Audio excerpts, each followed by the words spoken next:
Hello, and thank you for joining us at our council meeting today. So, if you remember from a little bit ago, I did a video about opening a sealed set box of Adventures in the Forgotten Realms with the idea of building a Brawl deck from it.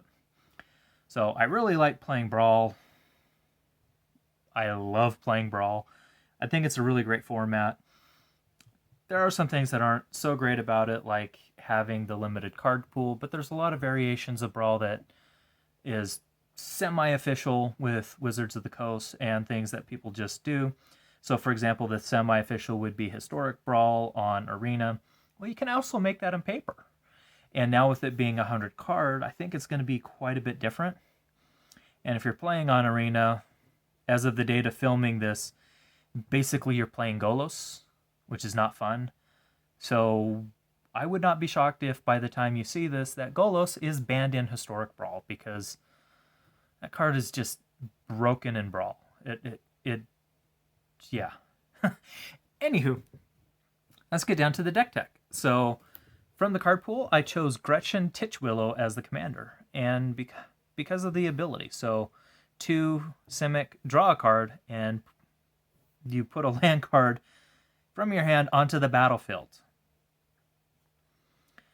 So, it is 0/4, but it's a 2-drop. So one of the things that I really like with commanders is low casting cost. You can get them out early and you can get them out often.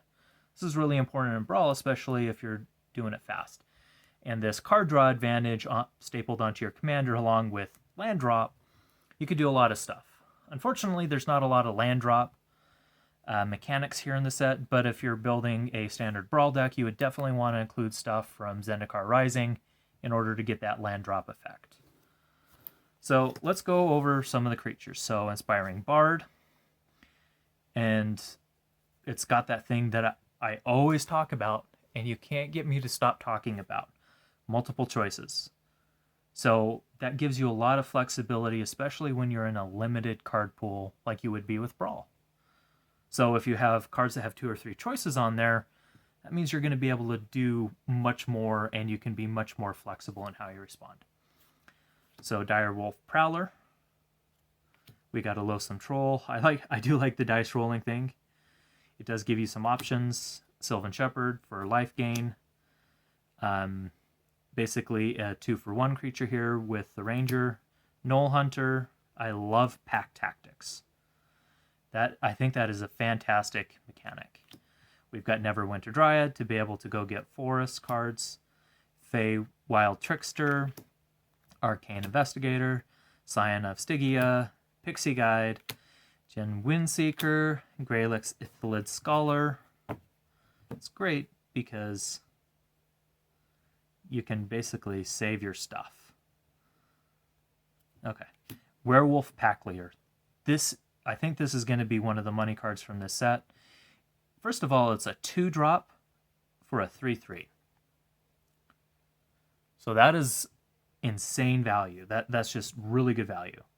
It's got the Pack Tactics where you're drawing a card, and it's on an attack trigger, not a damage trigger, which I think is really good. And then it's got the 3 and the 1, and you can pump this and give it trample and make it non-human. So very useful, and I think particularly with the Innistrad Werewolf set coming out, we're going to see a lot of werewolf stuff, and I would not be surprised to see some werewolf anthems in that set. Okra Jelly, I think this card is way undervalued, because if it dies, it keeps coming back until it's a 1/1. So if you have a lot of mana to spend, which you potentially could in this deck, you can basically keep this creature out unless it gets exiled, which in the current Brawl meta, that's a little bit more difficult to do. So you can basically just keep this thing out, especially with Throne of Eldraine going out. That's really helpful. We got a Green Dragon, a Varus Silvery Moon Ranger with Reach, Ward 1. I love the Ward. And of course it's 3 for a 3/3, so pretty good. And you get a Venture into the Dungeon, and when you complete a dungeon, you get a wolf. Froghemoth if you're not running Froghemoth in your decks, your Brawl decks that have green, you really need to re-examine what you're doing. Because it's a 4/4 with haste. It does cost 5 CMC, but it's also got trample. And whenever it deals combat damage to a player, you exile that many target cards from their graveyard, and you put a +1/+1 counter on it for each creature card exiled. And then you gain a life for each non-creature card. So you're basically draining their graveyard. If you're playing somebody that's doing a lot of graveyard recursion and graveyard shenanigans, this absolutely shuts them down. Plus, Froghemoth gets huge pretty quick. So this card is way, way strong. Mind Flayer is another good one.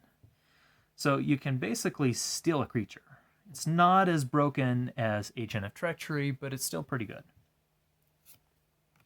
And Tarask. If you're able to cast this, which, because of Gretchen's second ability and the ramp associated with this, you should be able to do it. And if you're able to cast, it's going to have haste and ward 10. Nobody's going to be able to deal with this thing.